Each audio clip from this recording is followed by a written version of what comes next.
Buenos noches, amigos. I am Jack Webster here with Matt Galveo and Matt LeBeau. Gentlemen, how you doing? Pretty good, pretty good. The off season is in full swing here now that the World Series is over. So yeah, we got a few months here before pitchers and catchers report. So yeah, ready to break down some of the off season news and notes that hit us in these next few months. Yeah, feeling good. Getting ready for the off season. Not the dog days yet, so enjoying it while it lasts. Getting dark early, not like that. Um, but yeah, gonna have a nice show of maybe some predictions, maybe what we would like to see happen. Um, you know, That's gonna a talk about the off season a little bit. that's great that you bring that up, that it's getting dark early, because I haven't heard that yet at all. No. No. I'm sure everybody's on board with daylight savings. No complainers. No. Yep. That's like such a big office topic. It's just like, hey, it's getting dark out early. It's the water cooler low hanging fruit for sure. Exactly. Yeah. It's like if you're like talking to a girl at a bar and you're nervous. It's like the weather and that it gets dark out early. And that's yes. And then you go back to bed depressed. Yeah. Yes. Yep. Seasonally depressed at that. Yeah. Exactly. Well, Jack's coming out of the gate swinging with his background there. Yeah, if you're watching on the YouTube channel, you will see our newest post of Marcus Semien on the Red Sox here. If you haven't seen it, check out our Twitter as well. I mean, he's probably going to end up finishing third in MVP voting in the American League behind Ohtani and Vlad this year. I mean, I think he fits perfectly with the team here. So out of all the guys, I know they need pitching. They're going to get pitching, but I think this guy is going to be potential, good free agent landing for Boston. Yeah, so I guess we could jump right into it just with some of the Red Sox news from this past week. Obviously, first off, Garrett Richards and Perez, they're set to be free agents, so they'll be hitting the free agent market here for the Sox. So looks like they'll be going elsewhere in the offseason. Yeah. No issues there for me. No complaints. Definitely not too upset to see them go. Obviously, Martin, a fun guy, very likable guy. Definitely enjoyed him being here, but just not good enough to pitch at this level on a consistent basis. So not going to miss Martin. Definitely not going to miss Garrett Richards, although he gave some pretty valuable innings out of the bullpen down the stretch. Vasquez, the option there, exercised. Really like that. And then most importantly, JD opting in.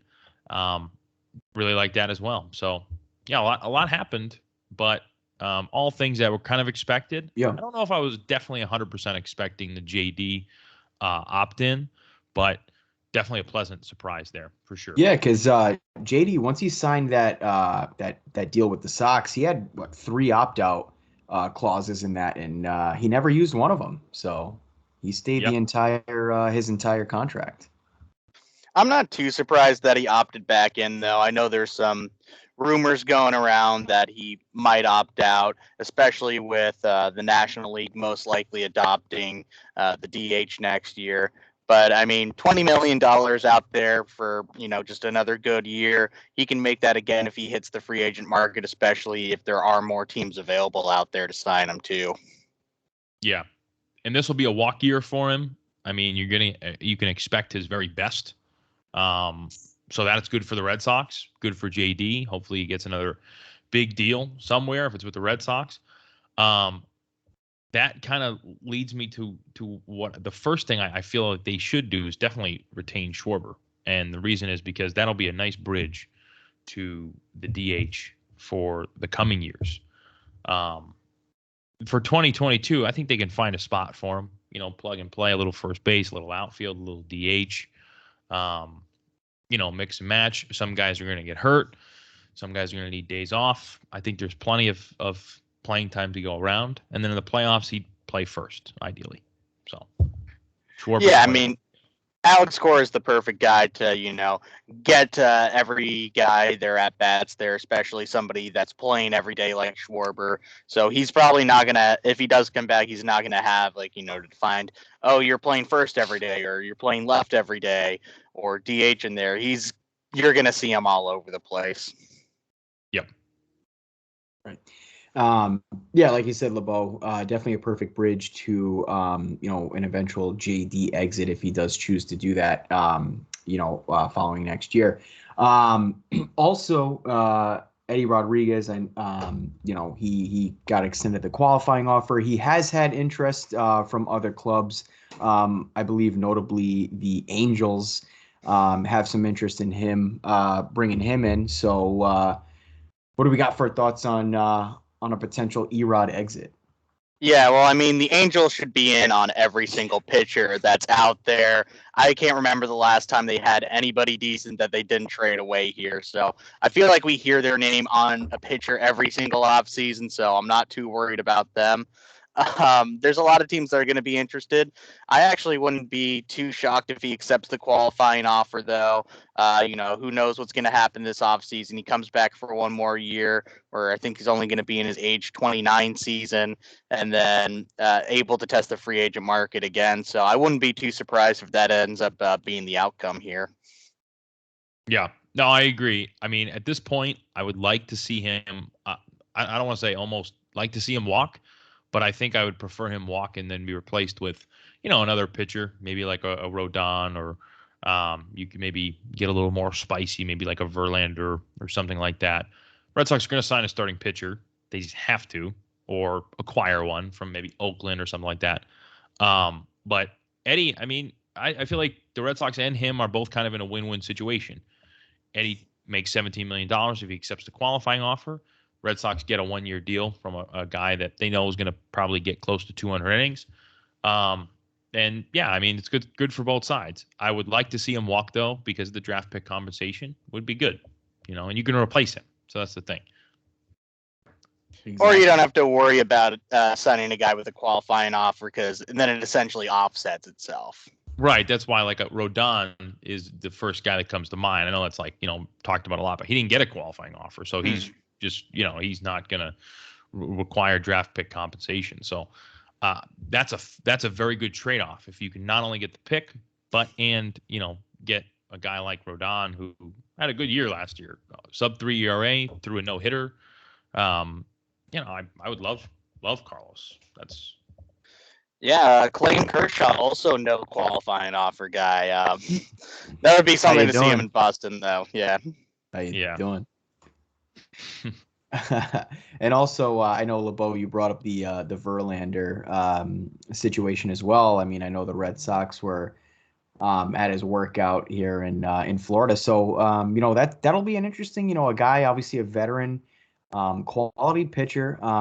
He's coming off Tommy John, I believe. So I know he missed all of this past season. So that definitely would be interesting. Would be spicy, like you said, to bring in a guy like Verlander. So it could be a guy that could be added to this rotation in 2022, and kind of bolster it and get that added starter that the Sox do need.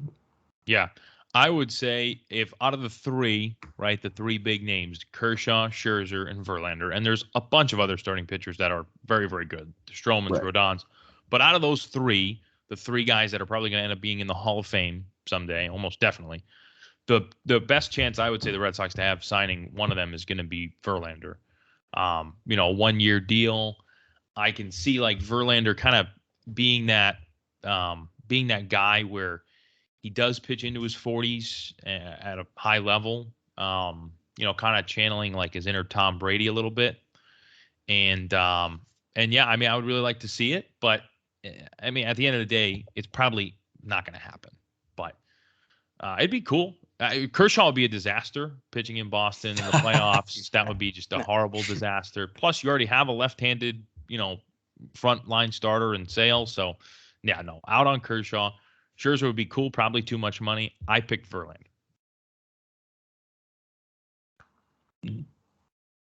No, Verlander's the one that makes the most sense. You wouldn't have to sign him to a long-term deal, maybe even just like high annual average for 1 year bounce back deal at 25, 26 million, depending on what his availability is at for teams, and you kind of just take that gamble.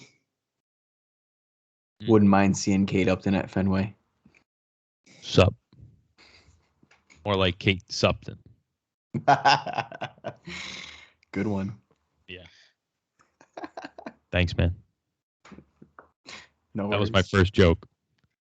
I think we also need to talk about how you can look up Justin Verlander's penis online too. So I feel like that is a factor he has above any other free agent on the market right now. Well, we made it about a little over 10 minutes through the show without talking about Dick, and last time it was a little longer because the Jerry Remy eulogy, but we did talk about penis in that one as well. That was this one's a lot more appropriate.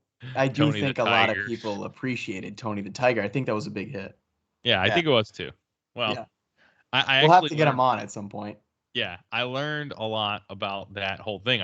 I read the article that Jack sent. He sent it in the group chat after, and very, very interesting read. Yeah, that pretty much sums up social media these days for sure. Yeah. But no, I bringing up another pitcher that you mentioned, LeBeau, Marcus Stroman, obviously pitched for the Blue Jays, knows the AL East. Could be a really good ad for the Sox. Knows the division, has pitched against these teams before. Could be a really good ad for this Sox lineup in 2022. Yeah. Oh, I mean, if anytime you can add a guy that electric, that's always a good thing. I think he's a little inconsistent. I think he'd be a pretty good fit. Number one, like you said, he knows the division exceptionally well. And number two, he fucking hates the Yankees. Yep. So I think that's pretty much, all the prerequisites you need to pitch in Boston or play in Boston at all. So I'd love to see Stroman. I think he's the first guy when we talked about free agent pitchers that actually came to my mind of like, a good balance between not too old, not going to cost $30 million, and a guy you can trust. So I'd love to see it. No, I think he would be a very good fit for the team. Like you said, the energy that he brings, fucking hating the Yankees as well, is an excellent point. My only concern would be he's a very much ground ball pitcher, and especially on that left side of the diamond in terms of defensive runs saved. Bogart's endeavors aren't going to really do you too many favors. They might make some great plays. They might bobble a few of them there. So depending on who's on the right side too, that could lead to some runs that probably wouldn't have scored before. You kind of saw that with Eddie this year too. He was given a lot of singles that were just kind of past infielders. They weren't necessarily rockets. So that'd be the one thing I'm concerned about here, but I think the numbers would still be good. Oh, exactly. And he was tweeting about the Red Sox during the playoff run, I'm pretty sure, wasn't he? Yeah. So a lot of tweets. A lot of ball. Could be a good fit. Could be a good fit if he likes the city. Going on to I know Jack. Obviously, we addressed this right when we started, but Marcus Semien. Tell us more about that. Could be a good fit for the Sox here as well. Well, I mean, from everything that it sounds like, even just beyond Marcus Semien, it sounds like they're going to be in on that shortstop class or in on that second base class, depending on, where they want to move Bogarts or if they want to move them at all. I could come in on a few guys here. I mean, like I was saying earlier, Marcus Semien does make a lot of sense as well.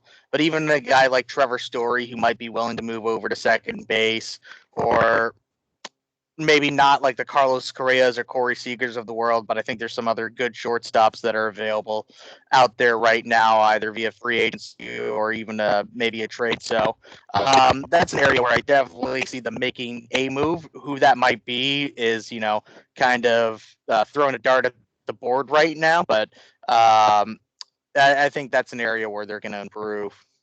Yeah. They definitely have to do something middle of the infield, whether it's moving Bogarts off the shortstop position and getting a shortstop like a Correa or a Seager. I don't see Corey Seager coming to Boston, but like a Correa, obviously there's a fit there. Cora, right-handed bat, Fenway Park. Or it's maybe like getting a guy like a Simeon or a Chris Taylor, where I think Chris Taylor is like really, if you were to make a current modern Red Sox player in a lab, I actually think he'd be like a perfect fit because he can play like 6 different positions, and he seems like a very coachable guy, a likable guy, and he can swing the bat. So I think there's a couple of good fits there, but Marcus Simeon, he does like strike me as just a guy that probably like, he just strikes me as a guy that should have always been with the Red Sox. Right-handed power, he just gets dirty. I really like him. He was good with Oakland, went under the radar there, blossomed in Toronto. So I would love to see Simeon. He's going to cost a lot for a second baseman, though. That's the only problem. Yeah, 45 bombs last year. That's a lot. Yeah. People might say that's pretty And it's good. all pull power, too. So, like, the monster's going to do him favors. Right. Yeah, exactly. But one guy that you had mentioned, Jack, was Trevor Story. Could be a guy that could play that second base position now. Obviously, I know he's a shortstop, but I know there's been talk about Bogarts down the road potentially moving to that second base spot, which could obviously open up that shortstop position. And I know there was a lot of talk at the deadline last year with Story, potentially moving somewhere. So, that could be obviously an option, for the Red Sox. Good young player. Obviously, he's got a good bat, and just an excellent baseball player. Yeah, I think Story would be willing to move to any position to actually be on a contender at this point. Right. I think he's just absolutely done with the Rockies, and rightfully so. Get his ass out of Colorado. Exactly. So he might end up being one of the guys where, it's almost like musical chairs where there's so many positions to fit for so many shortstops and teams that need it, where he might end up, saying that he's wants to move over to second base or third base depending on the team and their needs. So we'll see, if he's open to that or if Bogarts would be open to moving to second base this year, because I don't think that's in his immediate plans, but it's still something that, he mentioned is on the table for the future. Yeah. I mean, if Bogarts is open to moving to second base, that opens up a lot of options. It kind of doesn't sit right with me. I mean, I think part of me likes to consider Bogarts as a franchise player. Obviously, he doesn't have the defensive range as maybe a Correa or, Seager doesn't really have all that much range. But I still think if he's your franchise player and, you already shipped one of them out of town, let's try to start treating the superstars well. They do it like with everyone. Right. They've been doing it since Ted Williams, the fucking just mistreatment of superstars and like cornerstone franchise players. So if you want to stay at shortstop, let him stay at shortstop. Just get a different second baseman, a guy that will play second base, that wants to play second base. Story, fine. The only problem with Story is like you already have a guy that's you have a bunch of guys that hit 250 and hit 35 home runs in the lineup, especially if you bring back Schwarber. You got the Schwarbers, you got the Renfros. I mean, even Kike,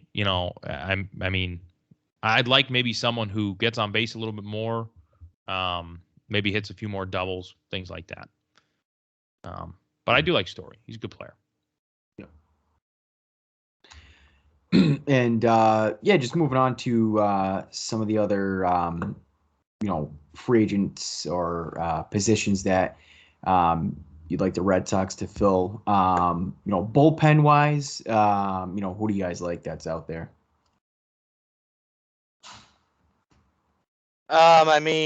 You kind of almost have to go in looking for a closer now. Yep. Now that not only did Matt Barnes lose his closer job, he lost his spot on the roster for the playoffs. So that should kind of tell you, everything that you need to know about kind of where the Red Sox back end bullpen is.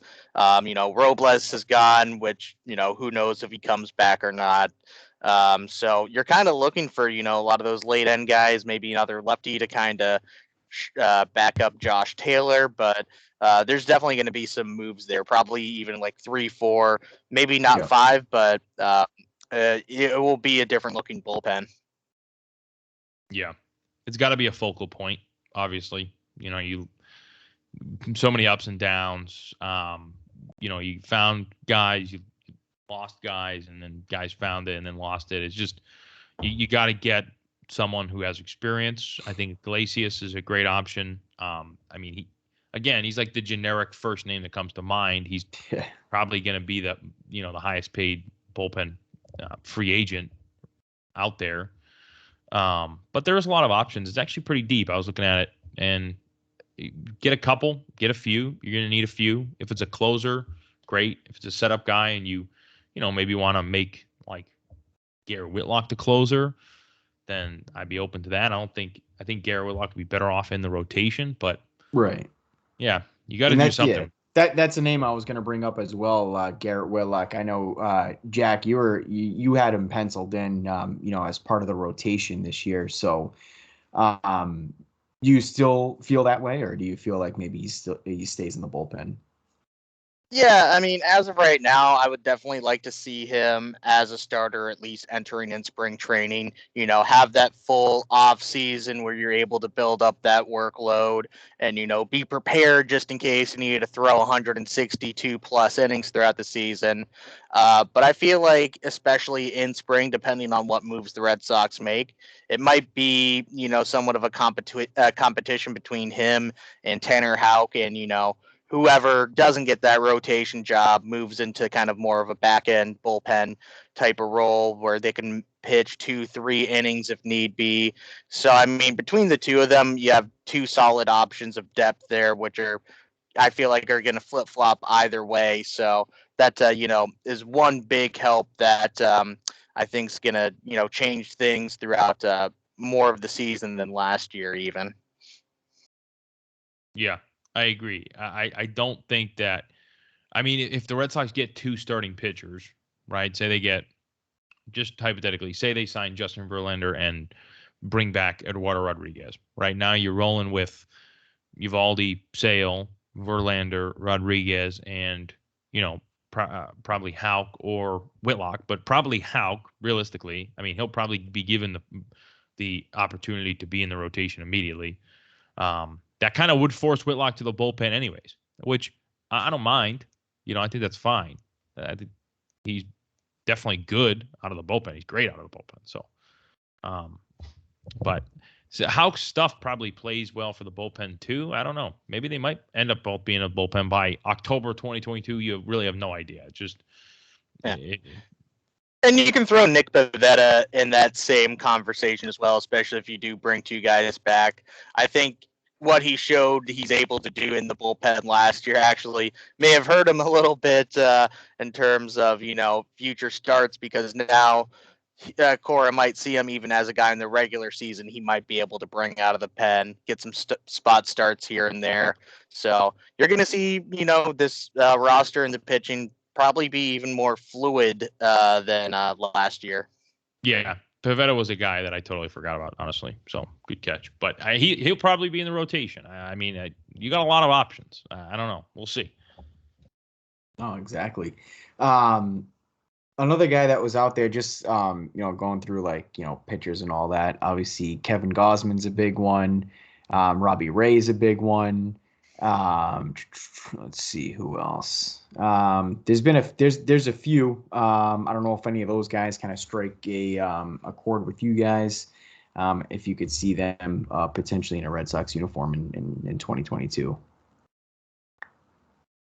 I just see Gausman going back to San Francisco. They're going to have money to spend. I think he likes that area. I'm pretty sure he's actually from there.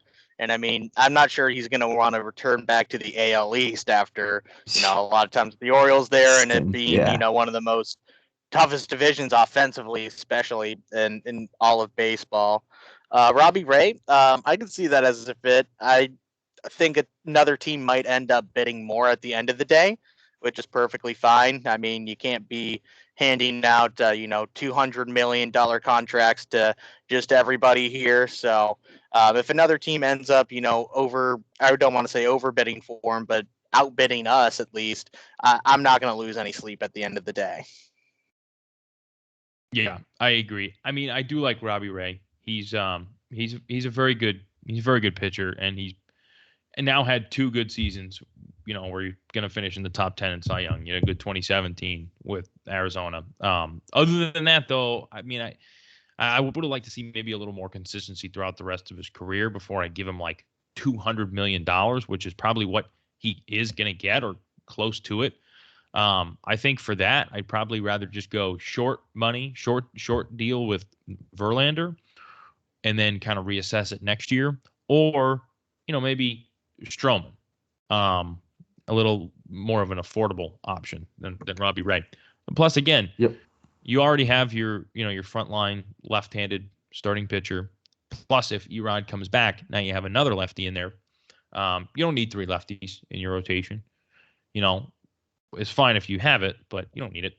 2 lefties, 3 righties. That's perfect. And yeah, I mean, if I were to pick one starting pitcher, I think it'd be Stroman, but Verlander is also there, kind of 1 and 1A for who I would really like them to go after.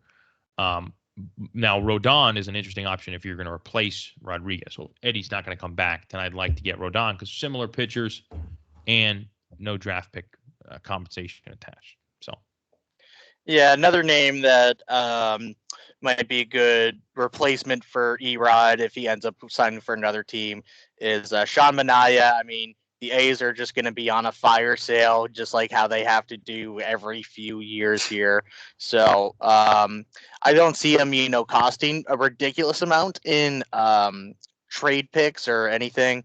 But, same kind of thing. You're not going to overpay for a guy like that. And then 2 other guys that were probably going to be on the trading block from Cincinnati are Luis Castillo, who's a front-end starter, just wasted on a team there. And then everybody's favorite former Yankee, Sonny Gray. Yeah. Yeah. And I think, he's been kind of fixed a little bit since then. If you look at the strikeout numbers, they're good. He doesn't walk too many guys. ERA and FIP are pretty good too. So I could see, those guys being moved somewhere, whether it's Boston or not is going to be determined. But I don't see them staying on their teams as of, today. Yeah, so one thing that I did want to bring up is we did tweet out yesterday on the NASP Twitter. Who would you like to see in a Red Sox uniform in 2022? We'll be taking some suggestions and photoshopping some, and I know you had some fun with that, Jack. But one of the names that did come up that was interesting, obviously a former Red Sox, Joe Kelly. Did come up, I know we just talked about the bullpen here. So, Joe Kelly is definitely an interesting name for sure.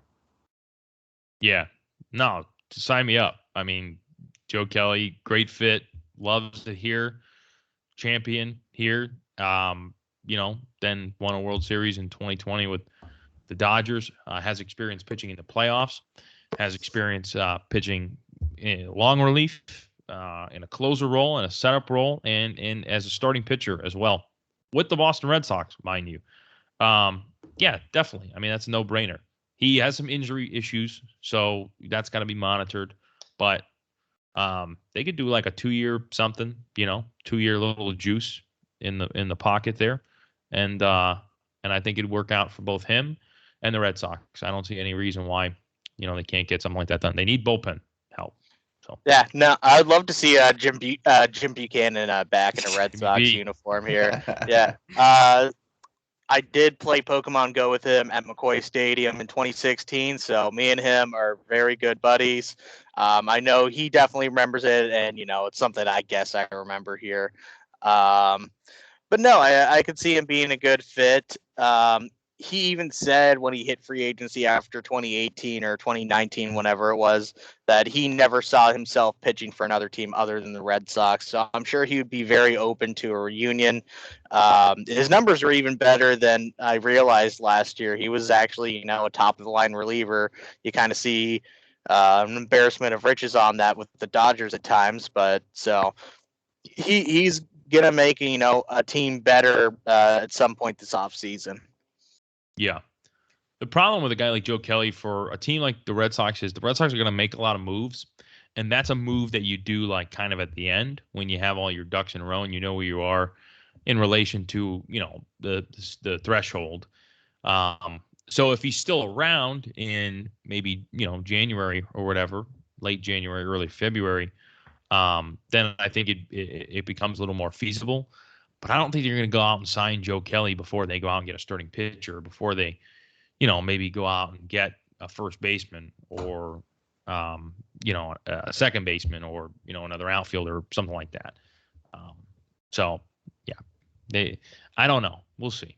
Be interesting. I do like the grit he brings as well. Very gritty, and a good locker room guy for sure. Speaking of gritty guys, and a move that we actually did make, Tim LeCastro. Yes. Yeah, I mean, this is going to be a move where on like February 28th, when we have our first spring training game and he's in center field, 90% of people are going to be like, when the fuck did we get him?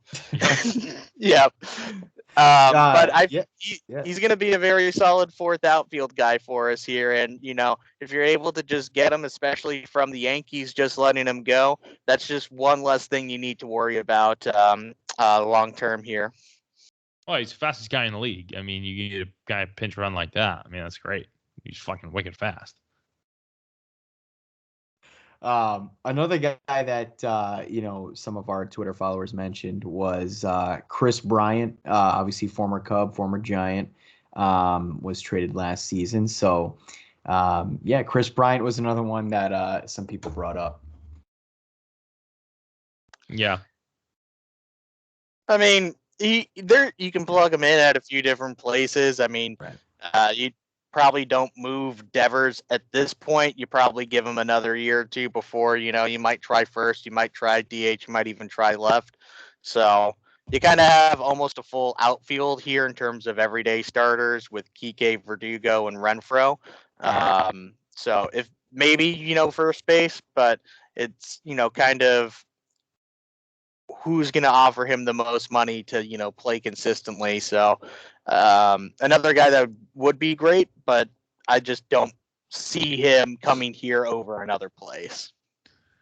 Yeah, I mean, Chris Bryant to me is like he's like the pink hat superstar, right? Like he's like the guy that, I mean, maybe the girls like, and maybe he kind of gets hyped up a little bit because of his World Series with the Cubs. And I'm not putting him down. I think he's an exceptional player, but I do believe he may be one of the more overrated players on the market, free agent wise. I don't really see a fit there, short of the fact that, maybe he's a likable guy and right, you go like the Cubs thing and right-handed bat, green monster. But realistically, I don't think you're going to spend that money on a corner infield spot. I think if you're going to get a first baseman, it might be via trade, like an Olsen or someone along those lines. But I don't think you're going to go out and sign a first baseman. If you're going to trade, Dahlback, maybe Duran package for someone, that's cool. But no, I'm all set on Chris Bryant. Out. A guy that we did talk about. I just had I was reading an article, earlier today, and I just have it brought up here. Is they do have Kyle Schwarber. The New York Post had just a list of the top 30 free agents in the MLB, and Kyle Schwarber, his prediction was a Red Sox contract of 5 years at $80 million. Sign me up yesterday. Love it. I feel like he might even accept a few less years than 5 at maybe a little bit more money, like maybe even 3 years at, maybe 25 apiece. So 3 years, 75 million. So, he had this great season here, but he has been a little inconsistent in the past. So I'm not sure, he's going to get really a super long-term type of thing. Yeah, I mean, if you're looking at it, right, JD got 5, 110 with a couple opt-outs in there. Yep. So I mean, the 110 that was low for JD, but the opt outs, was what gave him the flexibility. He was 30 at the time. Kyle's going to be 28. Well, he's 28 now, and if you can get him for 4 years I mean, dude, if you get him 4 years, $80 million, I think that's fine. $20 million a year, $580 million. That's a really good team friendly deal if you can get him for 580. I mean, you know what he's going to be. He's going to be your DH for years to come, and he's going to hit a lot of home runs, and he's going to get on base. And really, I mean, that's a good player. So, and it seems like he wants to play here. He likes playing here, and he has a knack for definitely the big moment. And it seems like he fucking hates the Yankees. So it's just like, get all the guys that hate the Yankees. That's all I want. Kelly. That should be on the free agent application. Do you hate the Yankees? Yes. Okay. You're in. Seriously though. Garrett Whitlock hates the Yankees. He does. That's confirmed. Yeah. And he hates Bronxy. Yeah. Do you hate Bronxy? Yes. Okay, we'll sign you. Is Bronxy alive? No. Okay, you're good. It's just going to be just a checklist. Bronxy truthers. Yeah. Are you a Bronxy truther? No, I think he's dead. Okay, here's 5 years, $130 million. John Henry's personal money. Oh shit! That's a great offseason strategy, I think. Yeah. Oh shit. Fuck Bronxy. Yep. Yeah, no, I've started drawing dead turtles at work, and I gave one to Matt Galveo. I gave one to our boss here, who promptly ripped it up, and I kept one at my desk. So, LeBeau, remind me sometime this week. I will draw you a dead turtle, so that way you can just have it in your office, your little cubicle there, and you can remember that Bronxy is forever dead. Yes, he is dead. Rest in piss, Bronxy. It's a great. I have to say, Jack, it was a very good drawing of a turtle. Yeah. I'm an artist. It also had the cartoon X's on the eyes, just to confirm that he is dead. I should have drawn a Yankee hat, but that would have felt wrong at the same time too. Yeah, Yankee hat, Lakers jersey, maybe some like Cowboys like shoes or something. Yeah, Duke sneakers. Yeah, exactly. Yeah, right. The Tims. The Tims. The Tims. Yeah. New Yorkers aren't real. Whatever. At least the Giants are in first place. Yeah. How you doing? Give me some gabagool. Yeah, the Yankees think they're in on every single player, or at least their fans. Dude, like they're. I saw that. Yeah, I saw that tweet that you had, Jack, or that you quote tweeted and you replied to, just like spamming Yankees fans with how about Brett Gardner with their lineup predictions. Yeah, no, I mean, they're gonna just re-sign Brett Gardner. It's gonna be like a 1 year, $1 million deal. They're gonna be like, he's gonna be the backup. He's essentially gonna be a coach, and then he's gonna play 115 games. You play center field 40 times throughout the year, and then they're gonna, sign probably like Javier Baez, and he's gonna be a disaster there. Yep. And they're gonna sign some other pitcher, some other big name bullpen arm that is just gonna underperform, and they're gonna boo by March 15th. So it's just gonna be another standard Yankees offseason because they didn't change anything. They're like, hey, let's run this back. I know we're not good enough. The rest of the league is caught up to us, and yet we're still not doing anything. My dream Yankee offseason is that they first off they sign Brett Gardner, obviously, which is gonna happen. obviously. And then they go out and get like Chris Taylor or someone like that. And then they trade for Sonny Gray. And that's it. And that's absolutely it. Brett Gardner, Chris Taylor, and Sonny Gray. And Yankee fans will have an absolute fucking meltdown. But it's so annoying, though, if you go on Twitter and you like read the tweets of the Yankee fans, they're like, if I'm Cashman, I'm signing 01 Bonds, 1927 Gehrig, Hank Aaron, trading for Trout. And it's like, dude, like you can't be in on all these guys. Like half of them are dead. It's just like you got to relax. You're not getting everyone.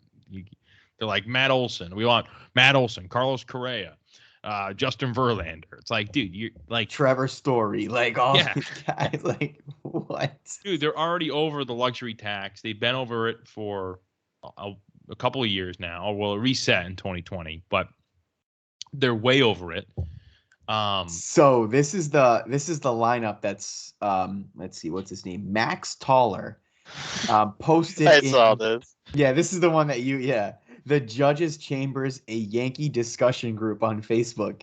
This is his starting rotation and lineup for the Yankees this year. So the lineup is DJ LeMahieu, Aaron Judge, Cody Bellinger, Stanton, Corey Seager, Freddie Freeman, Wilson Contreras, Matt Olson, and Trevor Story. So you're not telling the full story.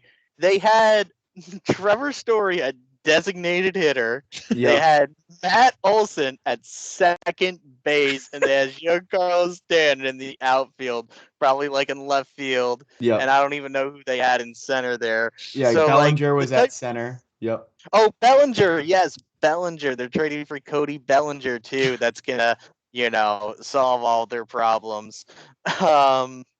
But yeah, no, just not even if somehow they made all those moves, the guys aren't even in the right positions. That's the best part about it. When you have, what's his face or Trevor Story at DH, and then you have literally a first baseman only player at second base. It's mind-boggling. I also don't understand what it is with Yankee fans. Whenever they do like an imaginary lineup, they could have like Trout, Acuna, Mookie Betts all in the same lineup, and they still would have fucking DJ LeMahieu leading off. Mm-hmm. Like he's like this super leadoff hitter. Like, dude, he is has very average speed and hits like 255. Like, move on. I mean, he had one good year. It really is time to move on. And it was a 60-game season. Yeah, it really. I mean, dude, they think he's like the fucking second coming. I mean, it's really unbelievable. He hit that game-tying home run, and then we just lost 5 minutes later. Which, by the way, the Yankees are kings of that.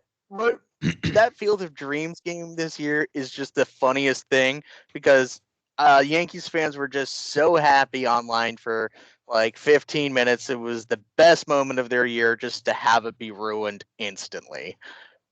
They are the kings of getting it shoved in their face almost immediately. And it's not just immediate, too. It's like sometimes it's a little bit delayed, right? It's like the Judge, concourse, New York thing at Fenway in 2018 shoved in their fucking face. And then it was when Judge hit that home run in Houston and he did the buzzer celebration, like the shirt celebration, mocking Altuve. And then Altuve hits a walk-off. And then this year there was another thing. Oh, it was like the drop third strike, Vasquez drop third strike, Judge double, and then Stanton grand slam or whatever. And it was like, dude, Yankees fans were just fucking giving it to Red Sox fans. And then you come out and you get your doors blown off in the wild card game. Just awesome. It's just absolutely awesome. It's like we mentioned, they just can't get out of their own way. It's unreal. They can't. And then their starting rotation is Garrett Cole, Robbie Ray, Justin Verlander, Luis Severino, and Jordan Montgomery.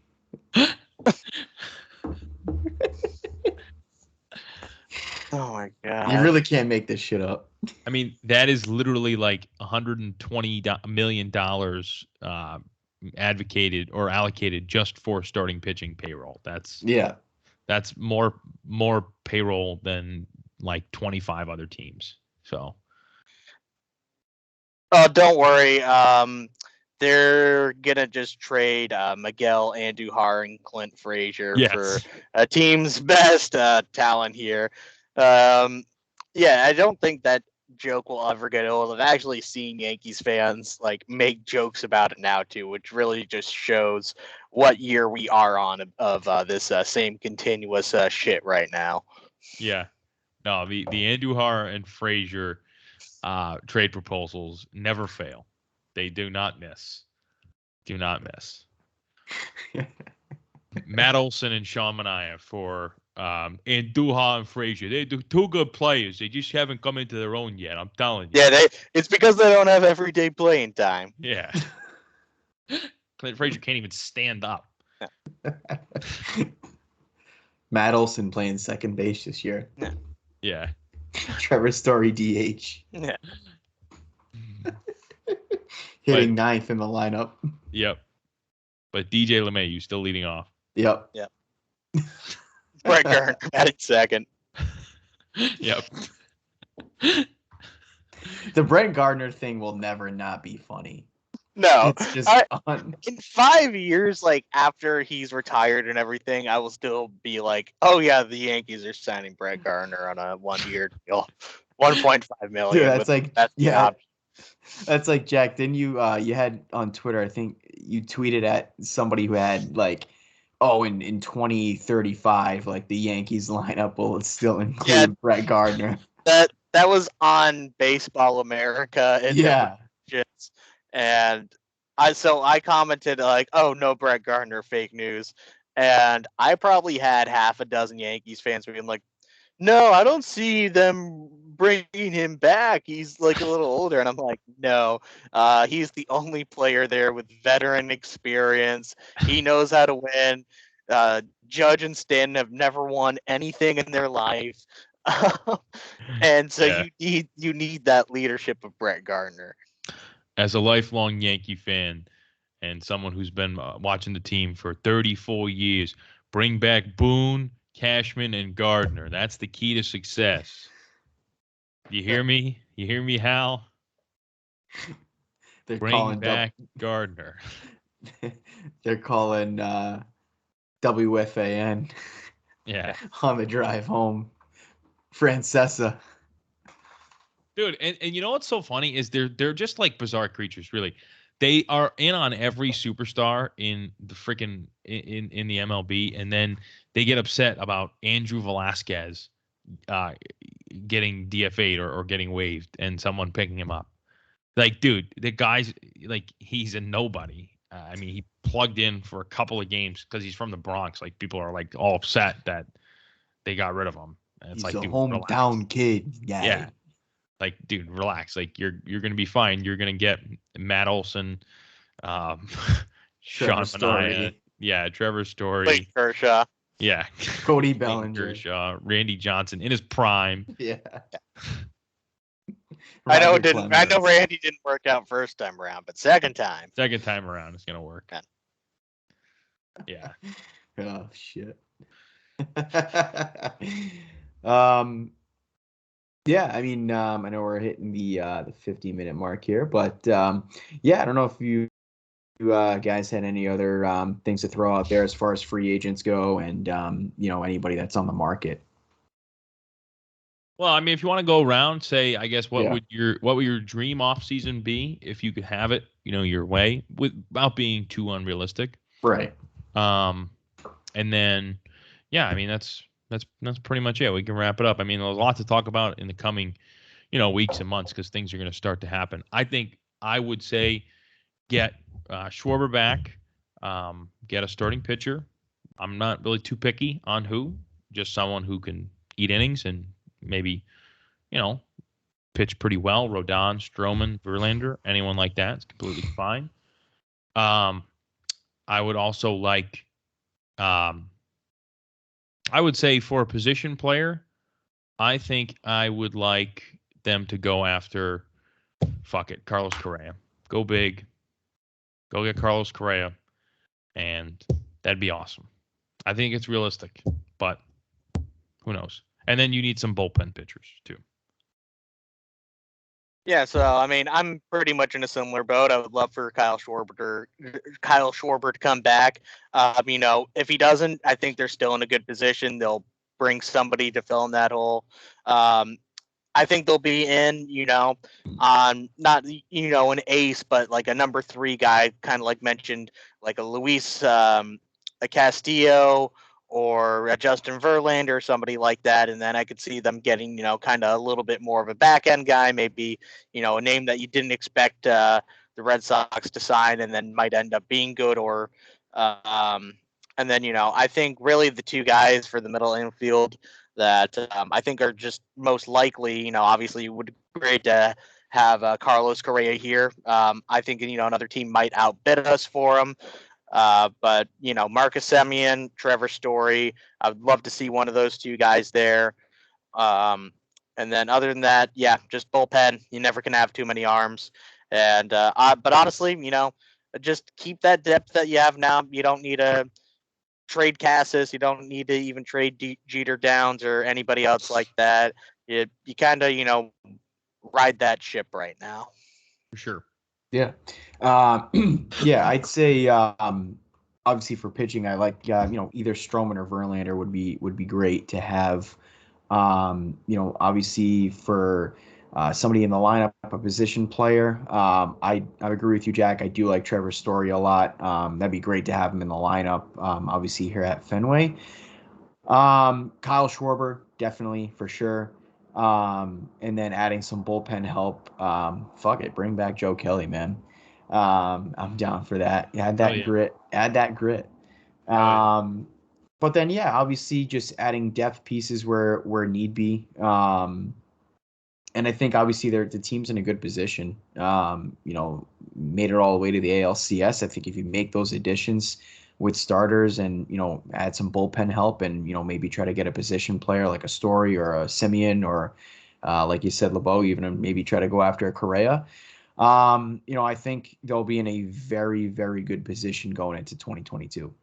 Yeah, yeah, I agree. Even if you don't get a all-star position player, someone that can hit the ball really well, maybe even is like a Chris Taylor, someone that can play second base every day, move in the outfield when you need them, play shortstop, play a little third base, and you bring back Schwarber, I think your lineup will be plenty good enough, 162 games and into the playoffs to contend for a World Series for sure. As long as you get some pitching, Exactly. So, we'll be back obviously, every week throughout the off season here, touching on different topics. Obviously, as we get more news with free agent signings, opt-ins, qualifying offer acceptance, all that kind of good stuff. As we get deeper into the off season, we'll be touching base on all of that. Going forward here, looking forward to February, obviously when spring training starts. But another good one here. That's episode 5. So we're 5 deep here, boys. Nice. OBJ to the Patriots. Yep. OBJ for center field. Yeah. OBJ to the Pats. OBJ to the Yankees. Yankee fans have already penciled OBJ in their lineup. OBJ's in the lineup with Bellinger and Story and Maddles and LeBron James for first base. Owner player. Hey, hear me out. All I'm saying is I think it's possible. LBJ over at first. He's got a good arm. He could be a useful piece. Go Bombers. That's an unreal Tony Soprano impression. I don't know if that's where you were going with, but that's what it sounded like. I have a Tony I can whip out, but that's for another day. All right. Good night. Peace. All right. Peace. Fuck Bronxy. Fuck Bronxy.